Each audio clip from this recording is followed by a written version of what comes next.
Isso aconteceu comigo há 7 anos. Agora tenho 20 anos de idade. Meus pais estavam fora de casa para uma emergência familiar. Sou filho único, e sempre que meus pais saíam e eu ficava em casa, geralmente não ficava com medo. Era a 3ª noite sozinho, eu estava jogando videogame e comendo porcarias, e então ouvi uma batida na porta. Fiquei imaginando quem poderia estar batendo na porta de alguém em um horário tão tarde como esse. Pude ver o homem espiando pelas pequenas janelas de vidro que cercavam a porta. Ouvi os gritos que ele dizia: "Estou muito machucado. Por favor, deixe-me entrar." Perguntei o que havia de errado, e ele disse que tinha quebrado o pé. Isso me pareceu um pouco estranho. Perguntei como ele havia quebrado o pé, e ele me disse que estava dando uma volta pela vizinhança. Tropeçou e seu pé caiu de uma forma estranha. Ele estava me implorando e gritando, dizendo que se ele se machucasse de verdade, iria me processar por não tê-lo ajudado. Eu disse que chamaria uma ambulância para ele e pedi que esperasse do lado de fora. Depois disso, ele disse que, se não o deixasse entrar, ele cortaria minha garganta e cortaria todas as partes do meu corpo ao meio. Assim que ele disse isso, peguei a espingarda do meu pai, que fica na prateleira mais alta da cozinha, e o telefone para chamar a polícia. Eu disse ao homem que a polícia estava a caminho. Ele me disse que eles não chegariam a tempo. Ele estava tentando arrombar a janela da minha sala de jantar. Pelo modo como ele estava batendo, parecia que ela estava prestes a quebrar. Subi rapidamente as escadas para o meu quarto e decidi me esconder debaixo da cama. Liguei para a polícia e a telefonista me disse que eles estariam lá em alguns minutos. Assim que a telefonista disse isso, ouvi a janela se quebrar. Ele deve ter encontrado uma pedra grande no meu jardim da frente. Eu podia ouvi-lo verificando todos os cômodos do andar de baixo. Depois o ouvi subindo as escadas. Ele verificou o quarto dos meus pais e o armário. Depois, ouvi-o tentando abrir minha porta. Segurei a espingarda com força na mão e esperei que ele arrombasse a porta. Ele agora estava chutando-a com toda a força que tinha. Com apenas alguns golpes, ele a derrubou. Eu podia ver seus pés. Ele tentou abrir a porta do armário do meu quarto, que eu havia trancado de propósito para confundi-lo. Ele disse: "Eu sei que você está aí. Eu estava pensando se deveria atirar em sua perna ou tentar passar por ele e sair correndo. Eu não conseguiria me esgueirar sem fazer algum tipo de barulho. Naquele momento, esqueci que estava embaixo da cama. Subi e bati a cabeça, fazendo um barulho muito alto. O homem se virou rapidamente. Ele disse "oh", tentando ser espertinho comigo. Então ouvi as sirenes assim que ele disse isso. Ele disse: "Ah, droga, você teve sorte dessa vez, mas não terá na próxima." Ele tentou sair correndo rapidamente do meu quarto, mas eu agarrei seu pé direito, fazendo-o cair com muita força no chão. Eu o estava segurando com toda a minha força, quando ouvi a polícia subindo as escadas e eles pegaram o homem. Saí com minha espingarda e os policiais estavam apontando armas para mim. Expliquei tudo rapidamente e a polícia entendeu. Aparentemente, eles encontraram a van do homem estacionada em frente à minha casa. Ele tinha muitas facas afiadas, fita adesiva, uma câmera e corda. Eu não poderia imaginar o que ele teria feito comigo se eu não tivesse pensado em trancar a porta do armário. A polícia ligou para meus pais e contou o que havia acontecido. Eles chegaram em casa 3 dias antes e minha mãe me abraçou com muita força, assim como meu pai. Minha mãe me disse que o homem havia sido condenado a 15 anos, com uma chance de conseguir liberdade condicional. Nós nos mudamos daquela casa um mês depois e eu tive muitos pesadelos com isso. Levei muito tempo para voltar ao normal. Nunca fiquei uma noite sozinho até me mudar da casa dos meus pais. E tenho 3 armas em minha casa para me proteger ainda mais, caso algo parecido aconteça novamente.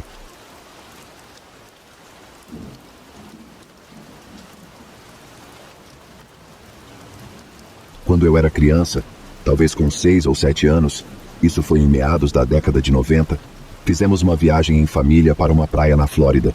Estávamos hospedados em uma casa de praia, a uma curta distância a pé da praia. Fomos para a praia e eu deveria ficar à vista da minha mãe, mas acabei me afastando, e quando dei por mim, estava perdido. Muitas casas pareciam iguais, e eu não tinha certeza de qual era a nossa, além de não conseguir ver minha mãe em lugar algum. Começou a chover. Cheguei a um caminho que eu tinha certeza que levava de volta à nossa casa. Só que o caminho não levava a uma casa, mas a um estacionamento. Havia uma grande van suja estacionada lá. Era o único veículo por perto. Eu estava prestes a voltar para trás quando notei uma mulher acima do peso, com cabelos castanhos, camiseta regata rosa choque e aqueles óculos grandes e grossos que eram populares nos anos 80. acenando e sorrindo para mim do banco do passageiro da van. Ela disse algo como: "Nossa, está chovendo. Onde está sua mamãe? Deixe-nos levar você até ela. É perigoso ficar aqui fora na chuva. Você pode ser atingido por um raio." Ela era muito simpática, quase exagerada. No banco do motorista estava um homem muito acima do peso, sem camisa, com um peito cinza e peludo e uma corrente de ouro de aparência desajeitada. Ele usava óculos de sol tipo Elvis de cor amarela e me olhava atentamente. Ele também estava fumando um cigarro, o que eu sabia que era ruim. A mulher saiu da van e se ajoelhou diante de mim. Ela perguntou minha idade. Quando eu lhe disse, ela comentou alegremente: "Nossa, temos 2 meninos da sua idade em nossa casa. Você deveria vir aqui e passar a noite. Temos filmes Nintendo e de manhã temos todos os tipos de cereais."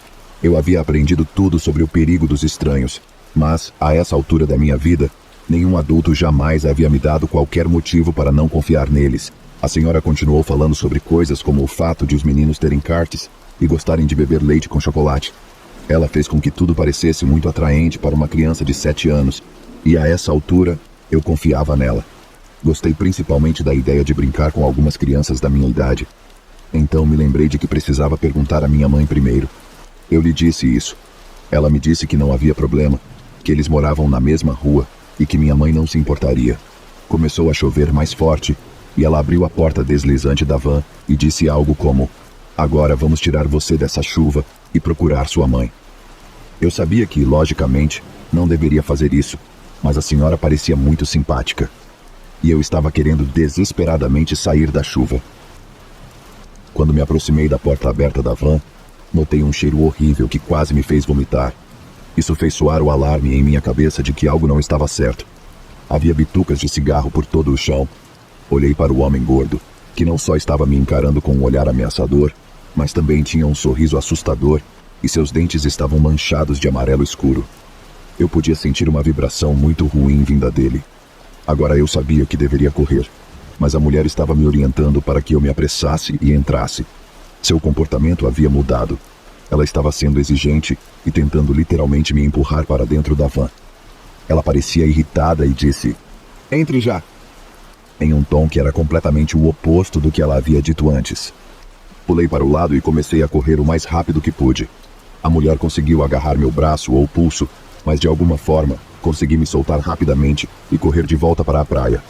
Acho que ela tentou me perseguir, mas como eu disse, ela estava muito acima do peso. Consegui voltar para a minha mãe, que estava enlouquecida. Tentei explicar o que havia acontecido comigo, mas acho que aos 7 anos de idade não consegui transmitir a gravidade do que havia acontecido comigo e eu mesmo não entendia completamente.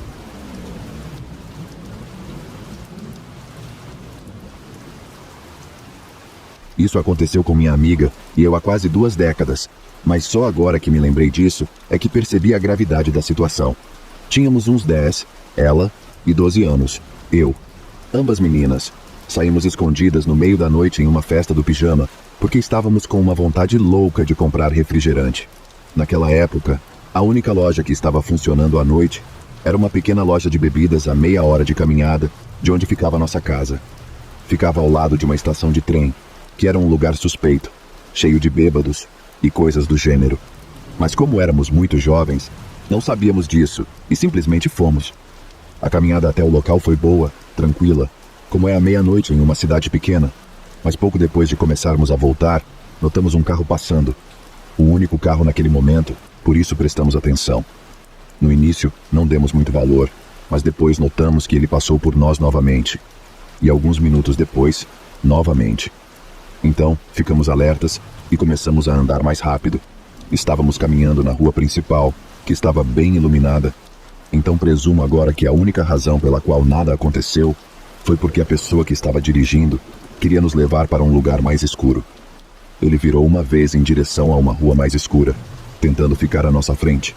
Mas quando passamos pela rua, ele saiu da rua e começou a nos seguir novamente. No momento em que chegamos à rua onde tínhamos que virar para nossa casa, pegamos um atalho na calçada e corremos. O atalho não permitia que o carro seguisse atrás de nós imediatamente, e em vez disso, ele teve que dirigir um pouco em linha reta, depois à direita e em seguida à direita novamente, até a nossa rua. E ainda bem que o atalho existia porque, naquela época, a rua não tinha luz. Absolutamente nenhuma.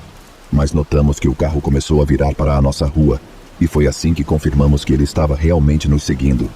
Ainda bem que a casa estava muito próxima no momento em que ele virou para a nossa rua, então ele não conseguiu dirigir até nós rápido o suficiente. Mas meu Deus, quando penso nisso agora, fico ainda mais assustada do que naquela época, porque sei o que poderia ter acontecido, já que entendo melhor. Poderíamos ter sido sequestradas, molestadas ou até mesmo mortas. Quem sabe? Naquela época, minha amiga e eu nos esquecemos da situação no dia seguinte, porque não sabíamos o que poderia ter acontecido. Gostaria de ter sido inteligente o suficiente naquela época para ter lembrado o número da placa ou algo assim. Espero que essa pessoa não tenha machucado ninguém naquela cidade. Agora me sinto feliz por não ter acontecido nada conosco. E minha cidade natal está agora sob uma luz completamente diferente para mim, desde que percebi isso.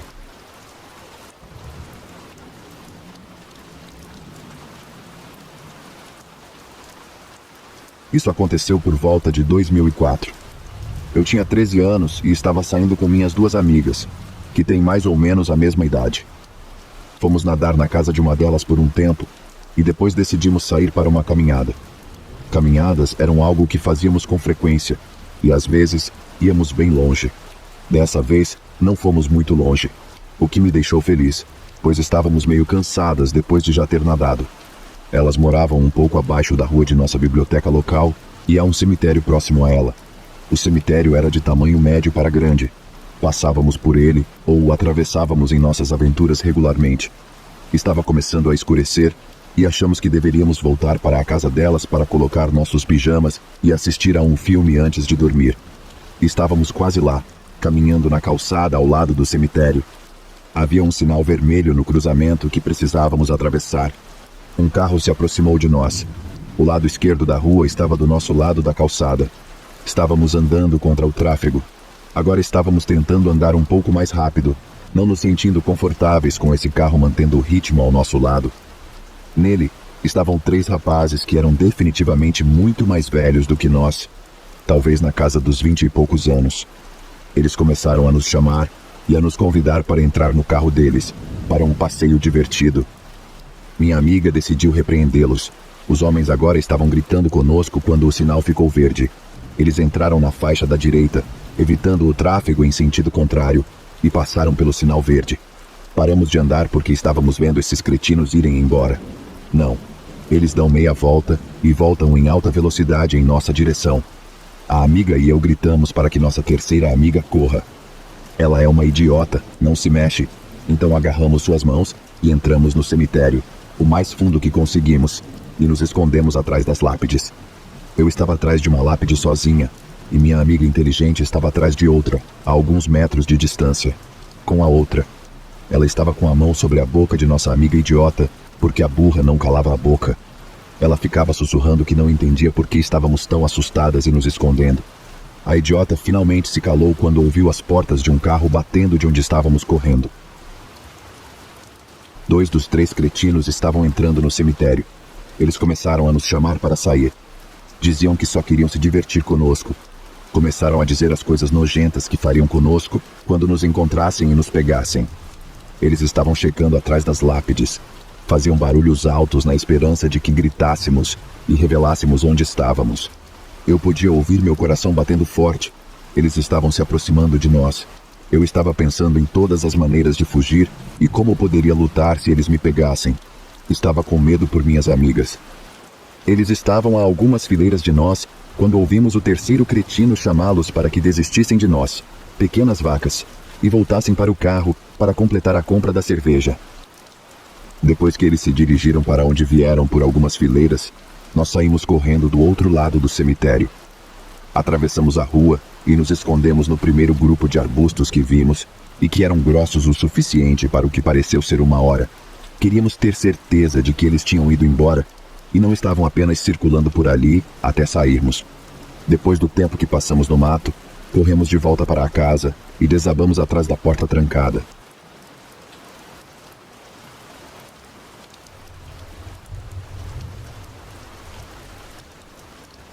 Sou de uma cidade pequena em Iowa, com cerca de 7.000 habitantes.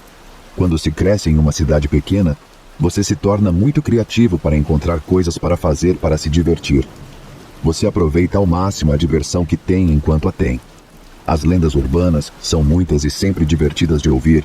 Eu não moro muito longe de nossa capital. Quando fiquei mais velho, comecei a me aventurar na cidade, fiz muitos amigos e eles adoravam ouvir histórias de como foi crescer em uma cidade tão pequena e achavam as coisas que fazíamos para nos divertir selvagens. Eles imploravam para que eu os levasse a um cemitério que fica a cerca de 40 minutos da minha casa. É um lugar onde eu só tinha ido algumas vezes. Admito que durante o dia é muito inocente. Conheço a área um pouco bem, pois já cacei por lá e fiz alguns passeios noturnos. Mas à noite torna-se muito assustador. Vou dizer agora que não gosto do sobrenatural. Se algo assustador acontece comigo, procuro uma explicação lógica. Se você me contar uma história de assombração, eu revirarei os olhos, mas não há explicação para isso. Assim, em uma noite, alguns amigos da cidade me ligaram dizendo que queriam ir a um cemitério e queriam que eu os levasse até lá. Concordei e eles me procuraram por volta das 8 da noite, em meados do outono, então já estava um pouco escuro. Ficamos por ali fumando alguns cigarros e conversando com um e outro, éramos 5. Por volta das 9 da noite partimos.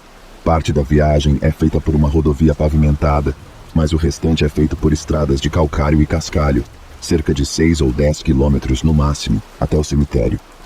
Pegamos o carro novo do meu amigo, que na época tinha alguns meses de uso, um Pontiac G6 marrom avermelhado.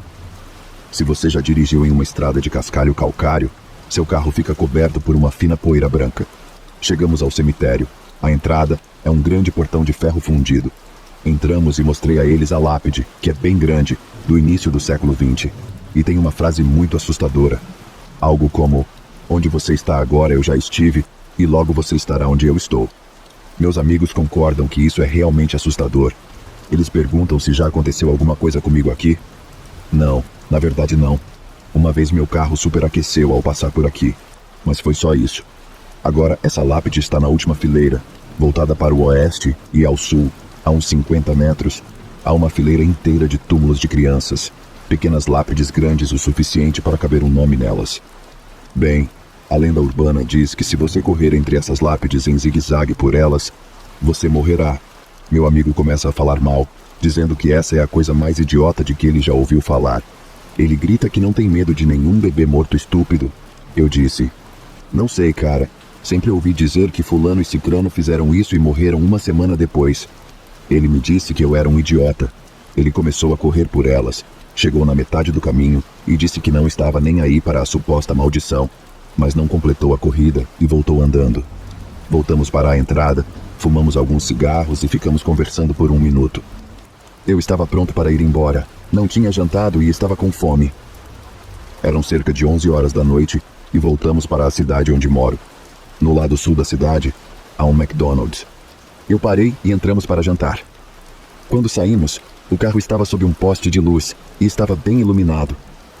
Quando chegamos lá, um amigo notou que havia pequenas marcas de mãos por todo o carro, não menos que 20, do tamanho de uma criança de 2 anos, mas nem todas eram do mesmo tamanho, mas todas eram muito pequenas.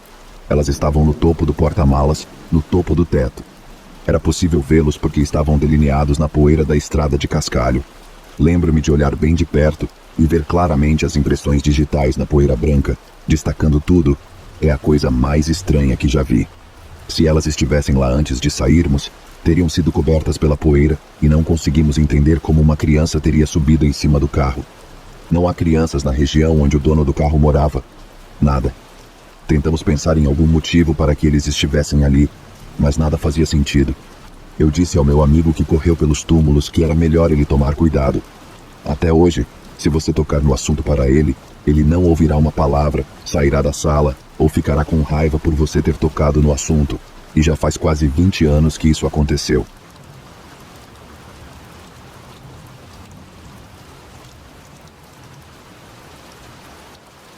Isso aconteceu há 2 anos. Eu tinha acabado de voltar de minha viagem de férias fora da cidade. Meu ônibus me deixou na estação aproximadamente às 1h30 da manhã. Entrei na rua principal e comecei a procurar um táxi para ir para casa. Não havia nenhum táxi ou pessoa à vista. Fiquei de pé por 5 a 8 minutos, olhando para os 2 lados da rua para encontrar um táxi. E à minha esquerda, vi uma garota com um sari branco, um vestido tradicional para mulheres em meu país, a uns 15 metros de mim, embaixo de um poste de luz. Meu coração imediatamente começou a bater forte.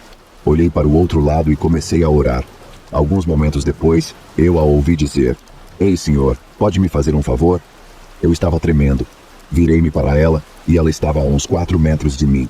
Imediatamente dei 2 passos para trás. Ela sorriu e disse: "Você está com medo de mim?" Eu disse: "São quase 2 da manhã e há uma garota com um sari branco na minha frente em um lugar solitário como este. Sim, estou com um pouco de medo." Ela deu uma risadinha e disse: "Não tenha medo. Na verdade, eu é que estou com medo.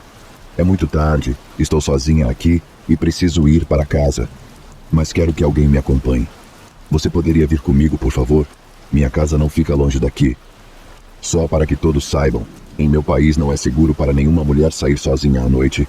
Eu estava morrendo de medo, mas não queria deixar uma jovem sozinha ali. Então concordei em lhe fazer companhia, mas pedi que mantivesse distância de mim. Ela deu uma risadinha e disse que tudo bem. Eu realmente não queria falar ou fazer contato visual com ela, então nem perguntei por que ela estava sozinha ali àquela hora da noite. Eu não sabia para onde estávamos indo, apenas a segui, caminhando ao seu lado e mantendo distância. Ela também não disse uma palavra durante todo o tempo, o que também foi muito estranho para mim. Depois de caminhar por uns 15 minutos, ela parou em frente a um portão de aço que estava à nossa direita. Ela disse com uma cara feliz: "Minha casa fica a alguns passos daqui. Não precisa se preocupar mais com isso. Eu posso cuidar de tudo daqui. Obrigada por me ajudar. Você é uma boa pessoa." Então ela virou as costas e começou a andar. Pensei que meu trabalho estava feito. Virei-me para a direção oposta e comecei a andar. Mas, por curiosidade, depois de dar alguns passos, virei a cabeça para ver para onde ela estava indo. Ela havia desaparecido. Não havia nenhuma garota à vista. Dei meia volta e voltei para a frente do portão e olhei em volta. Ela havia desaparecido. Olhei para o portão. Ele tinha um cadeado. Não havia como alguém destrancá-lo, entrar e trancá-lo do lado de fora em 2 ou 3 segundos. Isso não é possível, pelo menos para um ser humano. Mas eu ainda não sabia para que servia o portão. Olhei para cima e vi uma placa sobre o portão. Dizia Cemitério Chess. Percebi tudo o que havia acabado de acontecer comigo. Comecei a correr. Vi uma mesquita à vista e comecei a correr em direção a ela. Sempre há uma mesquita perto de um cemitério em meu país. Entrei correndo na mesquita, o que obviamente causou muito barulho. O sacerdote da mesquita acordou e veio com um bastão, pensando que havia um ladrão. Ele me viu deitado no chão, inconsciente. Depois de alguns minutos, acordei. Ele me perguntou o que havia acontecido e eu lhe expliquei tudo. Ele entendeu tudo e me contou a história da garota. 7 anos atrás, uma garota foi violentada e morta. As pessoas encontraram seu corpo sob o poste de luz de que falei antes. Seu rosto estava bagunçado. Ninguém a identificou, ninguém veio reclamar seu corpo. Portanto, nenhuma queixa foi registrada na polícia. Os agressores continuam soltos até hoje. Como ninguém reclamou seu corpo, os moradores locais a enterraram no cemitério que eu disse anteriormente. Desde então, muitas pessoas, especialmente jovens, tiveram interações com ela. Alguns tiveram uma experiência hostil, outros tiveram uma experiência pacífica. Eu gostaria de pensar que a minha foi pacífica.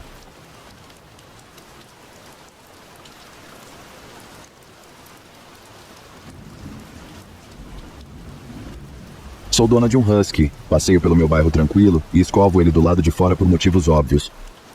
Ontem, por volta das 3 da tarde, eu estava na entrada da garagem escovando meu cachorro quando me virei e vi um completo estranho, homem adulto, atrás de mim. Ele começa perguntando se pode dar um oi para o meu cachorro, pois já me viu muitas vezes por aí e já estou hesitante, mas permito. E nesse momento, percebo que ele está no FaceTime com o celular apontado para mim também. Então ele me diz que acabou de se mudar da África do Sul para cá e comprou a casa no final da rua, que está abandonada há mais de 1 ano e nunca foi colocada à venda. Ele começa a me perguntar se eu tenho 16 anos, porque ele gosta de garotas de 16 anos. E depois diz: "Você está sozinha agora? Esta é sua casa? Este é seu carro? Você mora sozinha? Você está sempre por perto?" Etc. Educadamente, digo que não estou disposta a responder perguntas desse tipo e digo a ele que deve ir embora. Ele entrou na mata do outro lado da rua e voltou 15 minutos depois. tentando entrar na minha casa e fazendo mais perguntas, dessa vez do tipo: você tranca as portas? E você fica sozinha à noite? Ficando irritado comigo por eu ter dito que não o queria na minha propriedade e que chamaria nosso vizinho policial para vir aqui fora se ele não me deixasse em paz. Ele ficou na rua me observando entrar na casa e trancar tudo antes de voltar para a casa abandonada. Algumas semanas se passaram desde aquele encontro perturbador, mas o arrepio na espinha ainda persistia sempre que eu passeava com meu husky pelo bairro tranquilo, até que, numa tarde nublada, a atmosfera sinistra atingiu um novo patamar. Era o fim de tarde quando percebi uma presença familiar à distância. Lá estava ele, o estranho da África do Sul, emergindo das sombras próximas à casa abandonada. Meu coração acelerou enquanto ele se aproximava, um sorriso sinistro estampado no rosto. Você se lembra de mim, não é? Ele disse. O frio na espinha aumentava a cada passo que ele dava em minha direção. Desta vez, não havia nada simpático nele. Ele começou a proferir palavras desconexas, revelando detalhes assustadoramente precisos sobre minha rotina diária.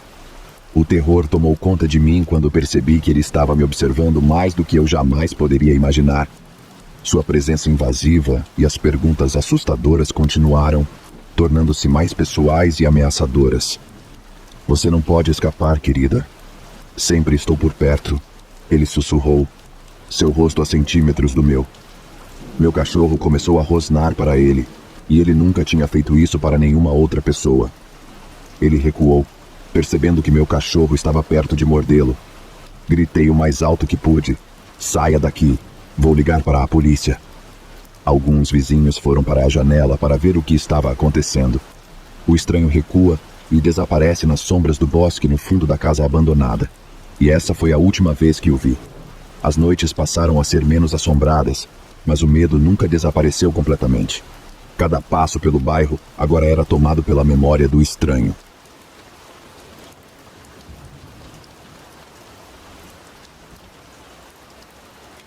Meu namorado e eu estamos juntos há pouco mais de 2 anos. Eu me mudei para a casa dele basicamente quando começamos a ficar juntos. No começo foi tudo ótimo. Conheci todos os vizinhos dele e, por minha causa, ele até começou a conversar com alguns que não conhecia antes de ficarmos juntos. No primeiro verão em que ficamos juntos, decidimos comprar uma piscina e colocá-la em nosso quintal. Também começamos a fazer fogueiras, já que o tempo estava bom e tínhamos um quintal de tamanho razoável. A piscina estava montada há cerca de 1 mês, e certa noite estávamos fazendo uma fogueira com alguns amigos, tomando alguns drinks. De repente, a pessoa que mora atrás de nós, do outro lado do beco, se aproxima e começa a conversar conosco. Observe que nunca havíamos conversado com esse vizinho antes. Foi uma conversa normal, para sabermos o nome de cada um, falar sobre o tempo que moramos lá, como ele nos viu passeando com o nosso cachorro e como o cachorro é bem comportado. Depois, começamos a falar sobre nossa piscina. Eu só queria poder dar um mergulho às vezes, sabe? Está tão quente e parece tão divertido. Vejo vocês o tempo todo nela, disse o vizinho estranho. Provavelmente é um bom momento para mencionar que ele deve estar na casa dos 50 anos. E meu namorado e eu temos 20 e poucos anos. Meu namorado, sendo o cara tranquilo que é, nem percebeu que o comentário era um pouco estranho e apenas disse: não tem problema, cara. Sempre que você quiser, é só pedir. Comecei a olhar meu telefone e disse que já estava ficando tarde e que deveríamos ir para casa. Nós nos despedimos e achamos que tudo já teria acabado e terminamos a noite normalmente. Mas esse não foi o fim. Meu namorado e eu temos um horário de trabalho bem próximo. Ele trabalha de segunda a sexta das 7 às 5 e eu trabalho praticamente todos os dias das 8 às 5. Um dia, saí do trabalho um pouco mais cedo e voltei para casa. Do jeito que a nossa entrada de automóveis é, não consigo ver completamente o nosso quintal porque parte da nossa casa a bloqueia.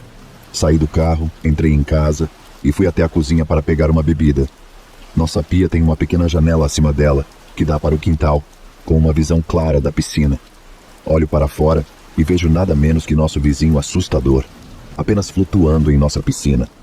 Fiquei apavorada e liguei para o meu namorado, que disse para eu ficar em casa, que ele terminaria o que estava fazendo e voltaria para casa. Eu faço isso e o vizinho assustador já não está mais lá quando meu namorado chega em casa. Agora, meu namorado é meio cabeça quente quando se trata de privacidade e de eu me sentir desconfortável. Portanto, mesmo que ele tivesse ido embora, Meu namorado estava furioso. Ele entende que lhe deu permissão para nadar em nossa piscina, mas disse a ele para pedir primeiro. Então, meu namorado tirou a escada da piscina, colocou-a no nosso depósito e trancou a porta para que ninguém a pegasse.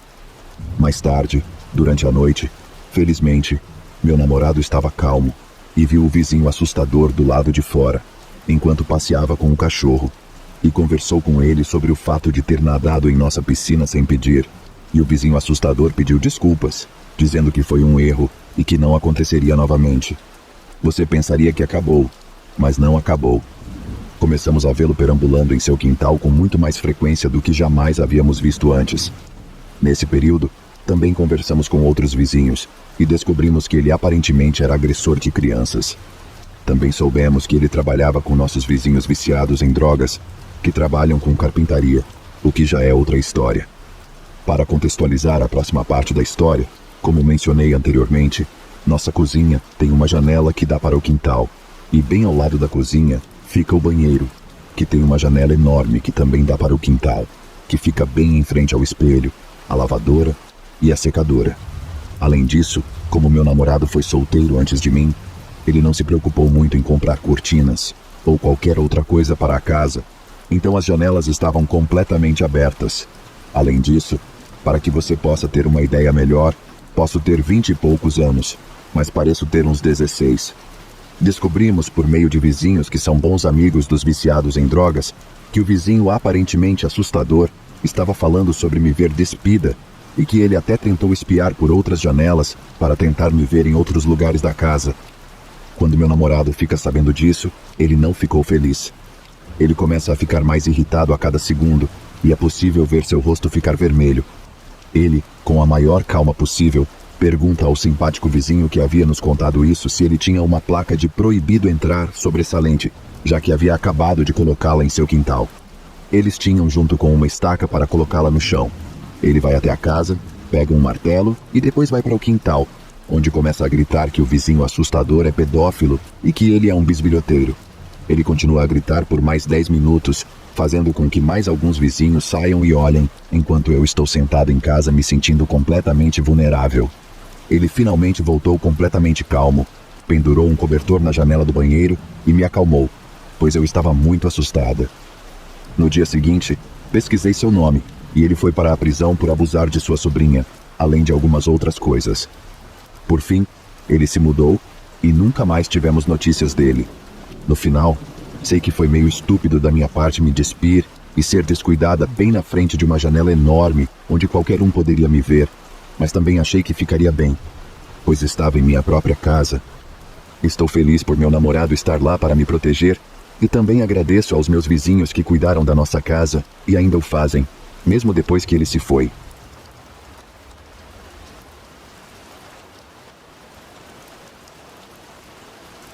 Quando nos mudamos para a nossa casa, fomos apresentados a todos os nossos vizinhos quando eles vieram à nossa casa com biscoitos ou brownies, como fazem nos filmes.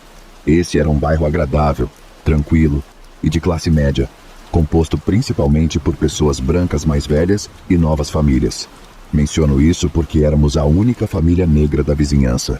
Não havia esposas ou maridos negros, nem mesmo filhos adotivos. Mas não achamos isso estranho. Era apenas muito claro que éramos diferentes. Eu tinha cerca de 13 anos na época e meu irmão tinha 15.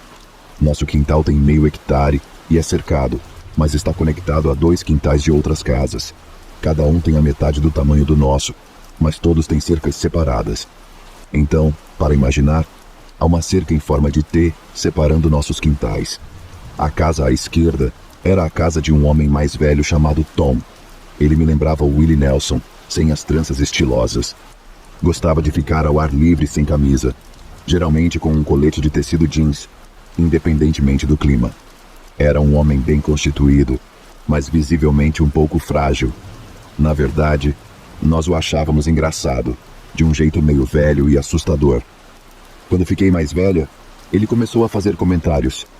Eu brincava muito no quintal com meus 2 cachorros, e Tom podia me ver da janela da sala de estar, que dava para o quintal. Sempre que eu olhava para lá, eu o via na janela, parado, me observando.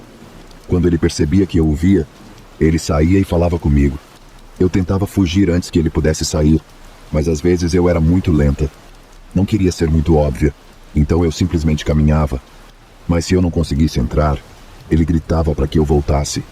Eu nunca chegava muito perto da cerca, falava à distância. Ele me perguntava sobre a escola, em que série eu estava, me dizia que eu era bonita, perguntava se eu tinha idade suficiente para ter um namorado e se eu tinha uma irmã mais velha ou amigos mais velhos que se pareciam comigo.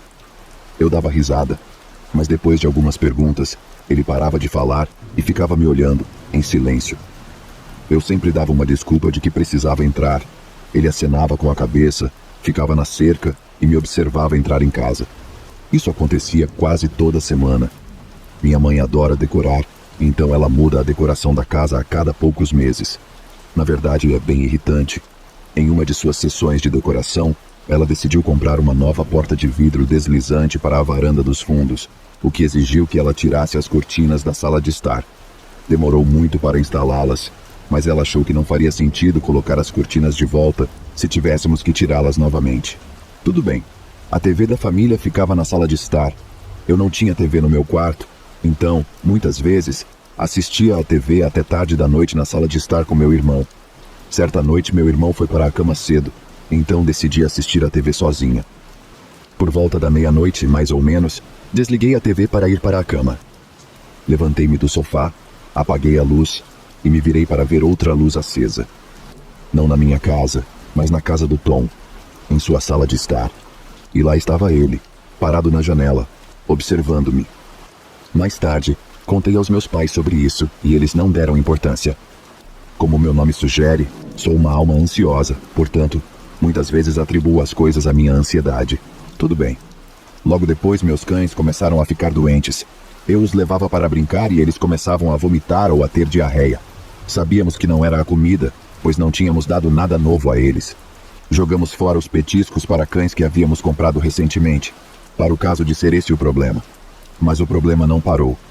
Notei, porém, que toda vez que eu os deixava sair sozinhos, eles corriam direto para a cerca do Tom, pulando para cima e para baixo, abanando o rabo. Ele caminhava lentamente até o lado de fora, passava por cima da cerca e lhes dava seus petiscos, o que era estranho, pois Tom não tinha cachorro. Contei aos meus pais, e meu pai foi conversar com ele, dizendo que os cães estavam ficando doentes. Ele pediu desculpas, parou de alimentá-los e eles melhoraram. Algumas semanas depois, eu estava voltando da escola para casa. Meu irmão estava na série acima da minha, e eu estava no último ano, portanto, ele estava na faculdade na época. Quando eu chegava em casa, ninguém mais estaria em casa por mais algumas horas. Eu tinha uma rotina. Colocava minha mochila com os livros no andar de cima, trocava de roupa, deixava os cachorros saírem de suas casinhas na varanda, fazia um lanche e depois os deixava entrar novamente. Por alguma razão, eu estava excepcionalmente animada para ver meus cachorros naquele dia. Então, em vez de subir as escadas, fui direto para a varanda dos fundos. Cheguei à porta para abri-la e vi Tom, sentado no chão em frente às casinhas dos meus cães. Fiquei paralisada. Ele não me viu. Olhei para o lado para ver se a porta estava trancada. Não estava. Tranquei-a o mais lentamente possível para que não fizesse barulho. E fez. Ele olhou e me viu ali. Subi correndo as escadas e liguei para meus pais. Minha mãe é enfermeira, então ela não estava com o telefone ligado. E meu pai... Bem, meu pai nunca atendia o telefone. Não achei que fosse sério o suficiente para chamar a polícia, então me escondi. Depois de um tempo, eu o ouvi bater na porta. Mas não era barulhento nem agressivo. Era quase amigável, como se ele só quisesse conversar. Tentei ligar para o telefone do meu pai novamente. Ele atendeu. Eu estava chorando e dizendo a ele que Tom estava na varanda. Ele disse que iria para casa, mas estava a mais de 1 hora de distância. Fiquei sentada no meu quarto, esperando meu pai. As batidas pararam. Meu pai chegou em casa e Tom tinha ido embora. Não sei o que aconteceu entre Tom e meu pai, mas ele parou de sair e falar comigo. Mas nunca parou de me observar, sempre de pé em sua sala de estar. Às vezes, eu o via pela janela e ele acenava para mim, mas sempre com a luz acesa, para que eu soubesse que ele ainda estava lá.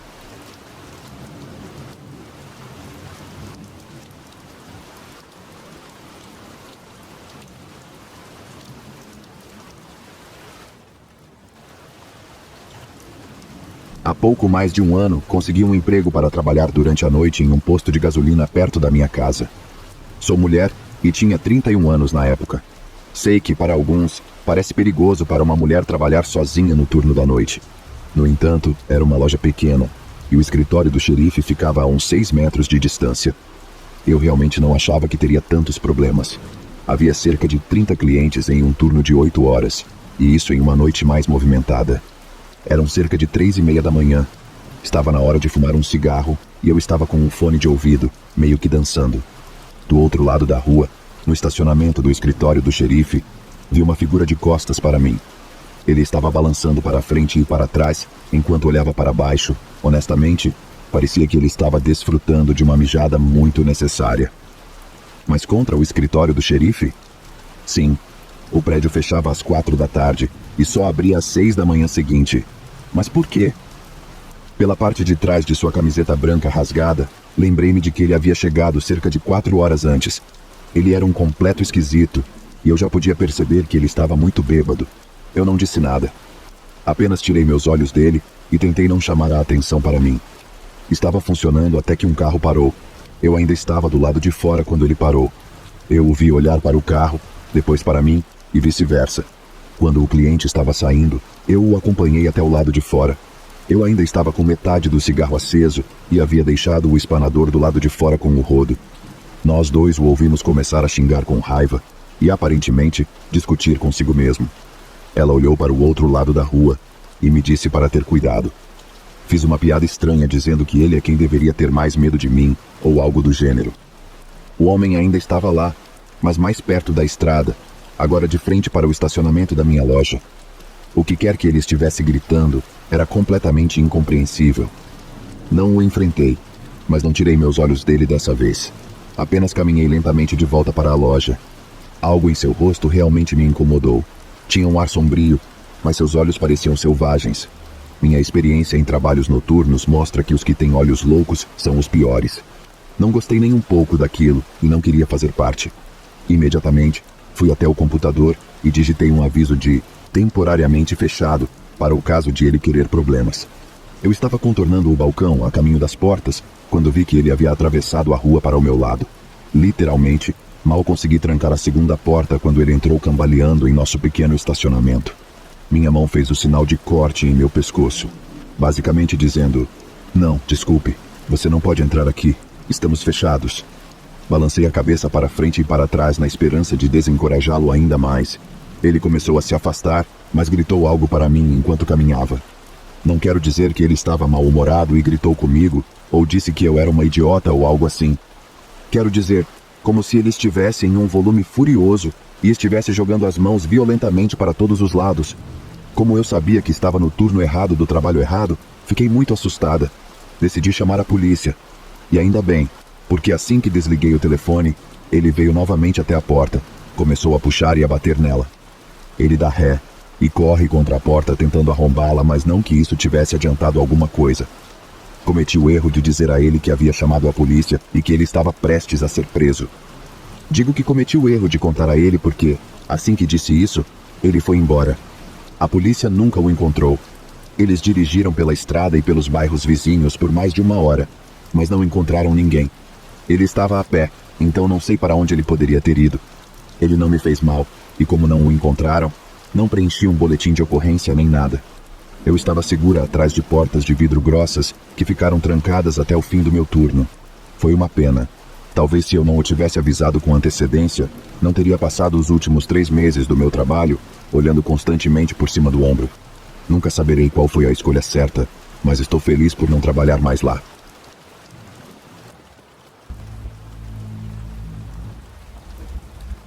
Estava um calor sufocante naquele dia de julho de 63, e com a umidade, nenhum de nós, inclusive minha irmã mais velha e meu irmão mais novo, tinha muita vontade de brincar, muito menos de arrancar ervas daninhas no jardim da minha mãe.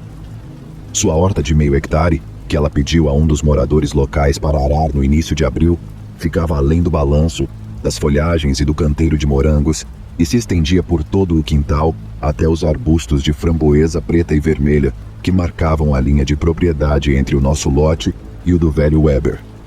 Ele o usava como curral, ração, tanque e estábulo para seus cavalos.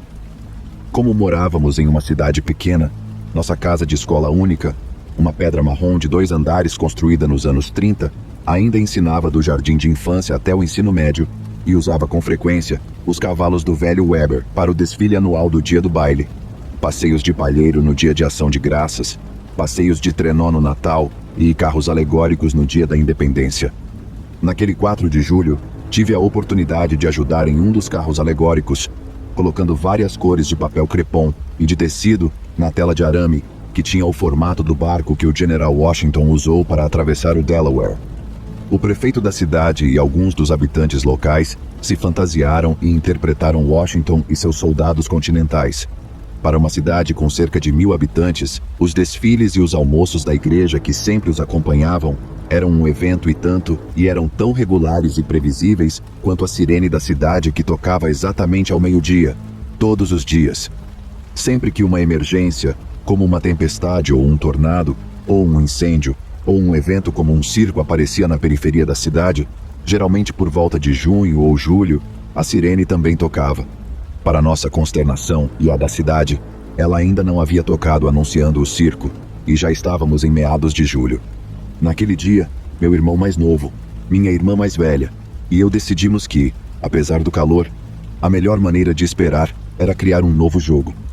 Cada um de nós tinha de se balançar 3 vezes, pular no ar, subir em uma das pernas de apoio, caminhar em pé pela barra horizontal e pular na piscina de plástico que meu irmão mais velho havia montado na semana anterior. Mesmo com vespas mortas, abelhas, abelhões, formigas, moscas domésticas, insetos praga, besouros d'água, lama, grama e xixi na água, era uma diversão. Até que meu irmão mais novo caiu do balanço, bateu a cabeça e torceu o tornozelo. Ele sempre fazia coisas assim. Foi então que notamos que a luz estava começando a se pôr, mas sem nuvens, e que de repente estava ficando mais frio e seco. Uma vez que nosso irmão mais novo estava no andar de cima com um par de aspirinas, o ventilador ligado, pois não podíamos comprar ar-condicionado naquela época, e seu livro favorito, minha irmã mais velha e eu voltamos para fora e descobrimos que tinha ficado ainda mais escuro. Lembro-me dela correndo para dentro de casa para contar à nossa mãe, mas ela não queria ouvir. Então nos sentamos nos balanços e vimos a manhã se transformar em crepúsculo. O vento parou, os pássaros se calaram e os vagalumes apareceram. Nossa irmã mais velha disse que era um eclipse solar, e quando ficou tão escuro que parecia noite, minha mãe finalmente saiu também e ficou na porta da cozinha com os insetos voando, séria como sempre, e apenas observou, avisando-nos para não olharmos para onde o sol estava. Lembro-me de que minha irmã mais velha voltou para dentro de casa e saiu com 2 folhas de papel branco e um alfinete reto. Enfiou o alfinete em uma das folhas, inclinou-a em direção à luz fraca e usou a outra como uma espécie de lupa. Conseguimos ver o que parecia ser uma lua crescente por apenas alguns segundos antes de ficar escuro, como à meia-noite. Podíamos até ver as estrelas, e eram apenas 11 horas da manhã. Foi muito bom. Mais tarde, contei tudo ao meu irmão mais novo. Depois disso, eu estava mais uma vez enfrentando o calor e a umidade sufocantes, subindo no balanço, pulando na piscina e resgatando vespas, abelhas, abelhões e formigas que eu conseguia, quando notei o que parecia ser alguém caminhando da direção da colina Weber, ao longo da estrada do parque e subindo a nossa rua. Minha irmã mais velha estava me encobrindo, arrancando minha fileira de ervas daninhas. Então ela correu até mim e juntos observamos o que parecia ser uma mulher idosa vestida completamente de preto, atravessar o quintal da frente e ficar bem em frente à nogueira preta e, sem fazer barulho, parar. Pensei que poderia ser uma cigana, sobre a qual os moradores locais falavam de tempos em tempos, com avisos sobre roubos, sequestros, envenenamentos e assassinatos. Mas quando minha irmã se aproximou, ela era mais velha e mais corajosa do que eu naquela época, e perguntou se ela estava bem. A figura se virou e, do fundo de seu traje, disse: "Onde está sua mãe?" Não era tanto uma pergunta, mas um pedido. Lembro-me de seguir minha irmã até a porta dos fundos com a figura escura atrás de mim, nós dois gritando ao mesmo tempo: "Mãe!" Lembro-me de observar a figura escura parada em silêncio na base dos degraus quando minha mãe saiu. Ela olhou longa e atentamente para a mulher, antes de voltar para dentro da casa, e, alguns momentos depois, sair, trocar algumas moedas por algo que a velha tinha dentro do chale e, sem fazer barulho, voltar pelo caminho por onde veio, descendo a rua, entrando no parque, descendo a colina do Weber e desaparecendo.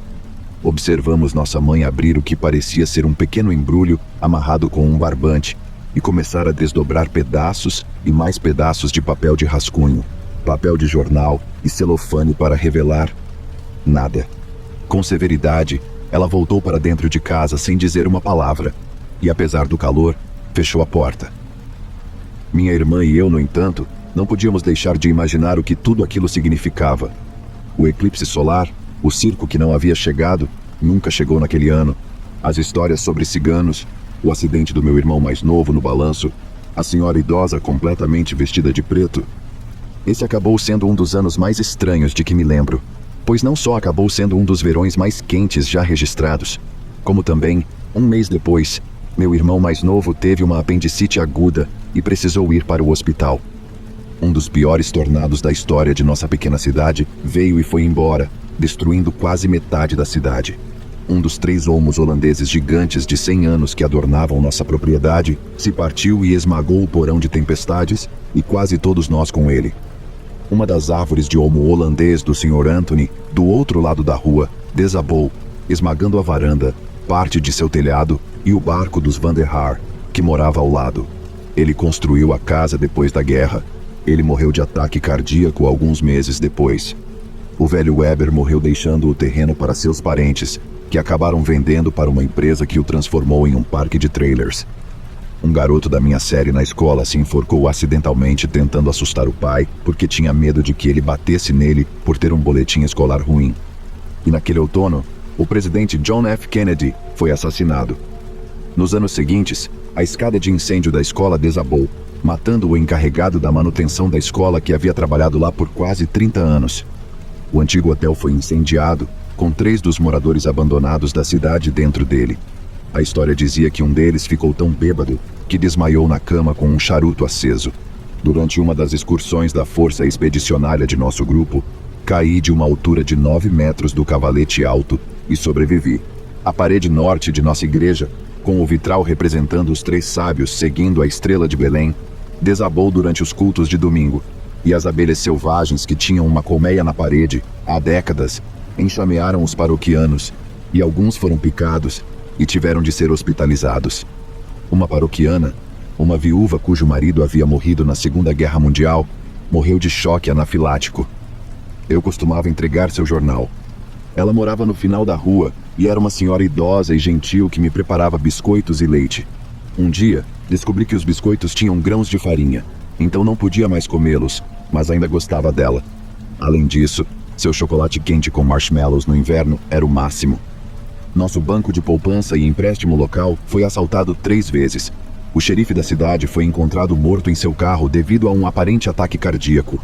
O barbeiro da cidade foi encontrado com o cabelo completamente branco, depois que foi relatado que havia um cheiro nocivo vindo de sua casa. Sua mãe havia morrido 3 dias antes, e o alarme da cidade disparou tantas vezes que finalmente quebrou e teve de ser substituído. Seria a mulher uma cigana? Ainda lembrando tudo isso, penso que essa mulher era uma bruxa. Sei que minha mente adulta discorda disso. Mas ainda assim, no fundo da minha alma, acredito que essa mulher teve alguma coisa a ver com tudo isso. Foram simplesmente muitas coincidências e eventos ruins para ser o acaso.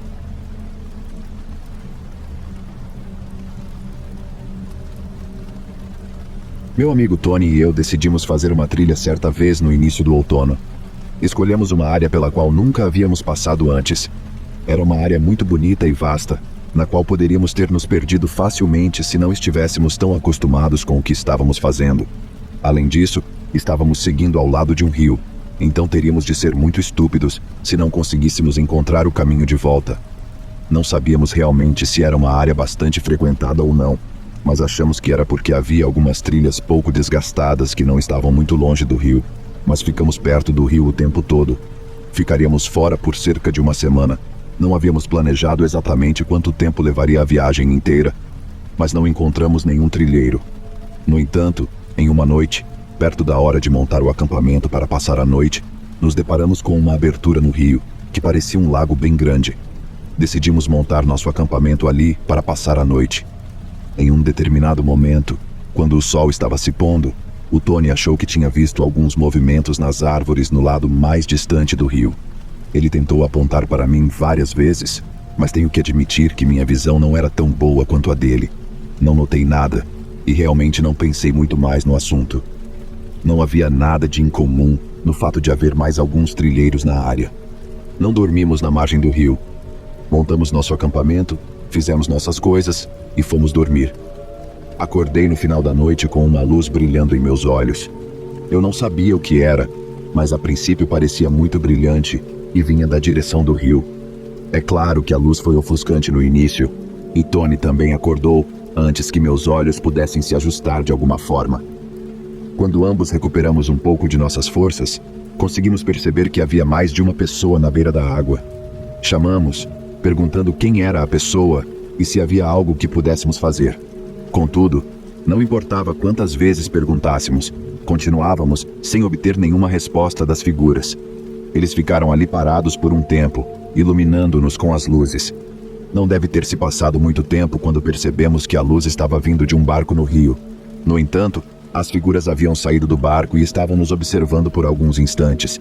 Então, depois de algum tempo, percebemos que elas estavam voltando para o barco. E quando estavam de volta ao barco, este começou a navegar rio abaixo. A luz continuava brilhando em nossa direção, enquanto o barco navegava lentamente rio abaixo. Tony e eu não fizemos nada enquanto observávamos o barco e a luz descerem lentamente o rio. Depois desse encontro muito estranho, nós dois decidimos fazer o melhor possível para tentar dormir. Acho que nenhum de nós teve muita sorte nisso. Pela manhã, além das pegadas na praia, nós dois não notamos nada fora do lugar. Não foi como em um filme de terror em que encontramos uma mensagem assustadora ou algo assim na praia. Mas nada disso fez com que o encontro fosse menos perturbador do que foi. Não nos sentíamos mais à vontade na floresta e nós dois sempre nos sentíamos à vontade nela. Voltamos a subir o rio naquela manhã. Embora originalmente não tivéssemos definido um horário exato para nossa viagem, não queríamos passar mais tempo lá fora quando não estávamos nos sentindo muito confortáveis. Tivemos algumas noites inquietantes, mas nunca nada como aquela noite. É difícil descrever a sensação de estar frente a frente com um desconhecido no meio do nada, com ele sem responder nada do que você pergunta, somente o iluminando com uma lanterna.